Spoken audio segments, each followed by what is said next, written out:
Ku bijanye no gusuka imishatsi dusanzwe tumenyereye ku b'igitsina gore vyashika n'abahungu bakabigira mugabo ahanini cane iyo bikozwe ku muntu akiri muto nko ku muntu akuze nta ngorane zigira mugabo nawe nyene hari ingorane mu gihe bamusutse imishatsi bakayikwega cane kuko mu mutwe aho imishatsi ifatiye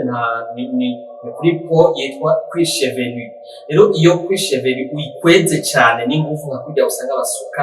n'ikimenyamenya inyuma yo gusukwa uzosanga abigeme benshi canke abadamu baca bumva umengo umutwe urameneka urikumeneka. Rero hari ingwara ishobora kwadukiramwo akagira ibintu twita ama vesicule du cuir chevelu. Donc haba hari utuntu tugomba kumera nk'imiburo mu mutwe tumeze nk'uduherehere kandi ikibazo aho kiri mu gihe bamukweze cane imishatsi haca haba ikibazo kijanye na concentration. Nko muri ayo masaha angahe ari imbere uzobigenze canke umukenyezi ariko atwumviriza ugaca ufata nk'ikintu ari nk'umunyeshuri ugomba wiga amanote ntibiza kwinjira n'ibiri kubera concentration kubera ko habaye gukwega kwa cane kwa ya cuir chevelu bigaca bituma n'indani au niveau ya cerveau concentration iba ikibazo. Ikindi nico mwatubajije kijanye n'amakaske ku bakenyezi iyo bagiye mu masalo de beauté kwija kuroma n'umwanya muremure bari mu makaske mu isanzu z'irya kaske nta ngorane zigira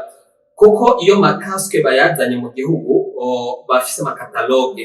iyo kaske bayiregeye kuri kataloge yayo ko biragira amakaske biragira ama puissance ama watt zigira iyo bayiregeye kutariko niho bitera ingorane mugabo umucoiffeuse wo muri salon de coiffure mu gihe yayiregeye neza selon irya kataloge ibiriko nta ngorane mugabo hari igihe baca bifuza ko bagira séchage nyaruka bigaca bituma irya chaleur urya n'ubushuhe ntaba ari bwiza kubw'amagara y'umuntu mugabo mu gihe wubahirije catalogue ama watt selon irya puissance y'irya appareil bagaca bakatira amadegre bikwiranye n'umwanya baza kumaramwo nta ngorane n'imwe ihari. Rero ahanini cane n'ubwiye abasanzwe bakora muri masalo de coiffure kubahiriza arya madegre aba ari kuri catalogue n'umwanya umukiriya ategerezwa kumara muri ya casque ubundi bwo casque nta ngorane mugabo amaze kurenza bitera ingorane mu mutwe naho nyine trouble de concentration kuko bwa bushuhe buragira ikintu gihindura mu bijanye no mu mutwe uko umwana w'inyamurebure na degré yayo kandi bive na puissance y'iyo mashini mugabo bavyubahirije nta ngorane n'imwe. Umwana kuvuga ati umwana bamusuka ku myaka ine kuko ubukomezi bwa cuir chevelu buratandukanye n'umuntu washobora kuba ari ku myaka ibiri kubera cuir chevelu bimaze gukomera ubundi ugasanga mu myaka itanu ntirakomera. Rero nta myaka ihari tuvuga ati niyo myaka ihari yo gusuka ku mwana umugabo ahanini cane nk'impanuro ku bavyeyi gusuka umwana akiri muto si vyiza kiretse umusutse imishatsi mutayikwega cane kuvyo mugabo hari igihe bayikwega cane